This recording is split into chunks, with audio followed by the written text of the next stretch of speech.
So we spent the past 2 nights here at the East Gatlinburg Smoky Mountain KOA. It's actually really cute, very quaint, very wooded.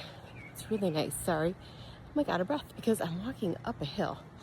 The campground is like up a hill. It's really pretty here.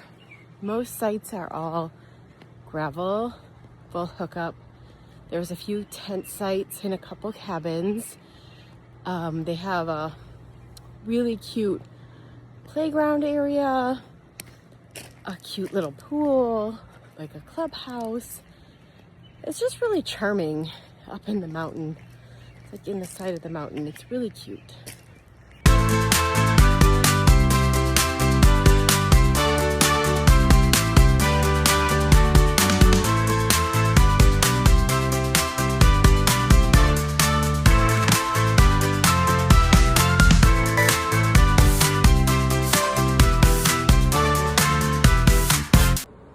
This is the inside of the shower house. This is actually really cute compared to some that I've seen. Each one has its own individual shower and a toilet. Super cute. And here we have an unusual species sitting in his chair. So the only thing I would say, if you're going to come here to the Gatlinburg Pigeon Forge area, we saw, I don't even know how many campgrounds. There was oodles, like we saw so many campgrounds all over the place.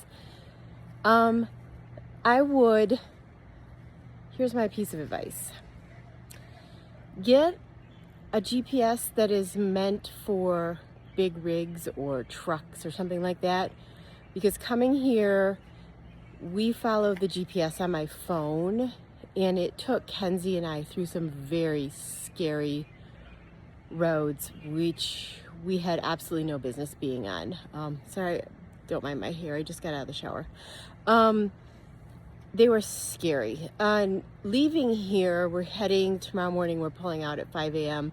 to head to Hilton Head. And if I looked at the directions on my phone, again, it was like this crazy way, like it was taking shortcuts. I mean, in a car it'd be fine to get from where we're at back over to I-40, and it would be very terrifying or dangerous in the motorhome. So we fired up the GPS. We do have a GPS unit that is specific for like big rigs or motorhomes or whatever, and it follows like big rig roads. And the directions that's giving us does take us a little bit out of the way. It makes the route about an hour longer, but I would rather be safe going that way than trying to maneuver the coach through these back roads, which are very tight. There's no shoulder, and I mean no shoulder. Like it's like your lane and it's a drop off, like a ditch or something. And they're tight, windy roads that the curves say, sharp turn, 25 mile an hour max. And their curves like that, and you're trying to do a turn like that in a motorhome, and you go into the other lane because you can't turn like that. So it was terrifying. Kenz was a great co-pilot. She sat there calmly, held the dogs, kept them quiet, and I just breathed. Because it was the longest, it was 8 miles, and it was the longest 8 miles of my life. And something just bit me on the leg. So anyways, tomorrow, like I said, we're heading to Hilton Head.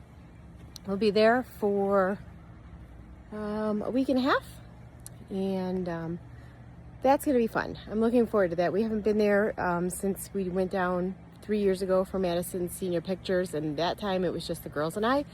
Matt actually hasn't been down since 22.